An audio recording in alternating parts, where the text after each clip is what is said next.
Now, the next page in your notes includes at the top the properties of real numbers. So with these properties of real numbers, these are all things that you should already know from Algebra 1. So we're just kind of reviewing them. The first one is kind of basic, the closure property. The closure property just simply means that if A and B, whatever numbers those represent, if A and B are real numbers, then adding real numbers still gives us a real number. And same thing with multiplying. Multiplying two real numbers still gives us a real number. And you might be saying to yourself, well, aren't all numbers real numbers? Well, the answer to that is no. And actually, we're going to learn about imaginary numbers or complex numbers in Chapter 5. The next property that you should be familiar with is the commutative property. Again, commutative comes from the word commute, which means to travel to different places. And so you can see from the left side and the right side, the numbers switched places. They travel to different places. Same thing with the multiplying. But we know that no matter what, these are equal to each other, right? It does not matter the order that we add with. It does not matter the order that we multiply with. They are still equal to each other.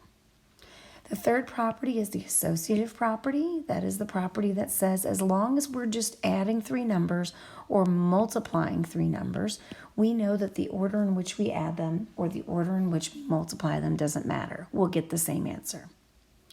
The identity property is the idea that a number sees its own identity.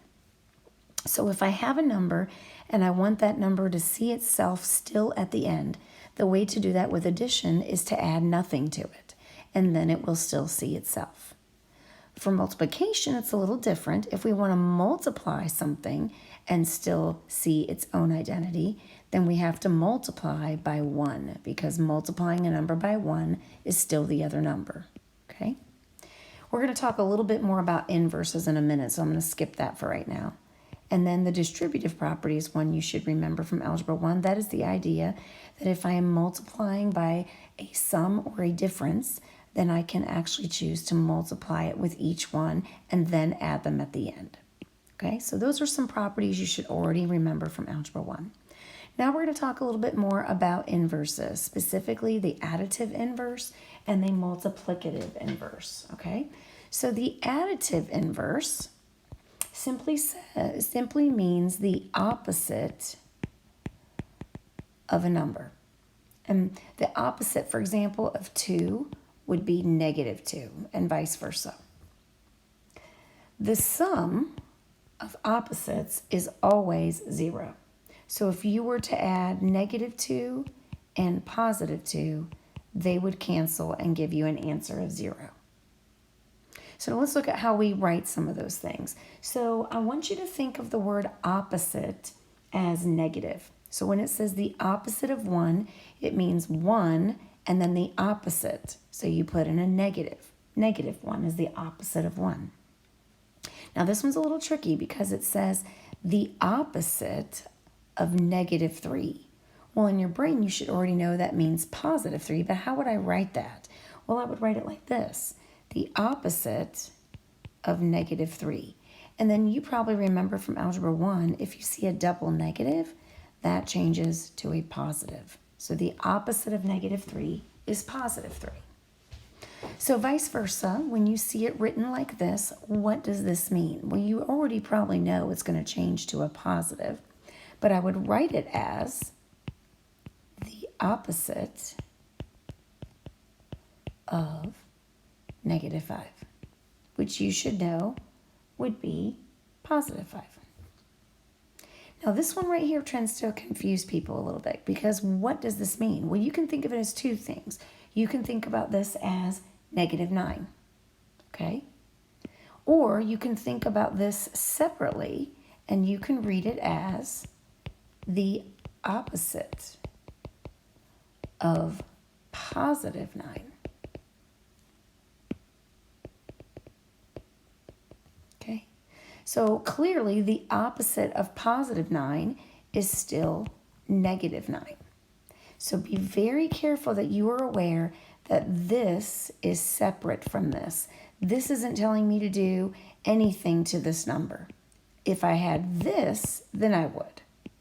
But if it's just negative 9, it's just negative 9. Or you can think about it as the opposite of 9, the opposite of positive 9. Okay? All right, now let's talk about the multiplicative inverse. How do you cancel out multiplication? Well, you should know that we cancel out multiplication because that means to use the reciprocal of a number. The product of reciprocals is always 1. So what would be the reciprocal of 1/2? Well, that would be 2 over 1. Or you could just say 2. And then we know that when we multiply one number by its reciprocal, that's going to give us 1 anytime. So what would be the opposite? What would be the reciprocal? Now be careful.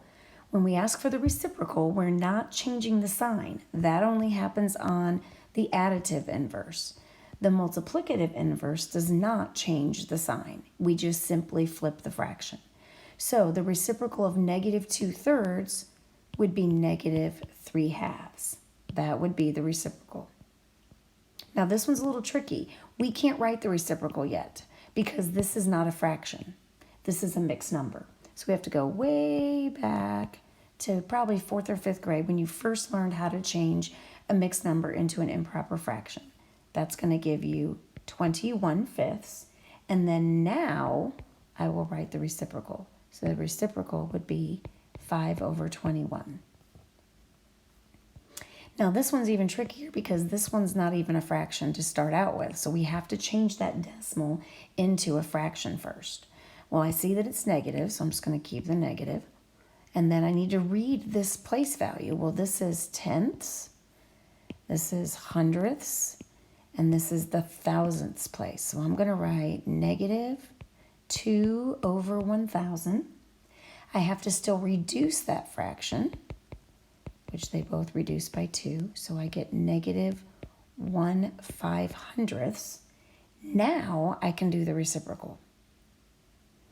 So the reciprocal of negative 1 over 500 is negative 500 over 1.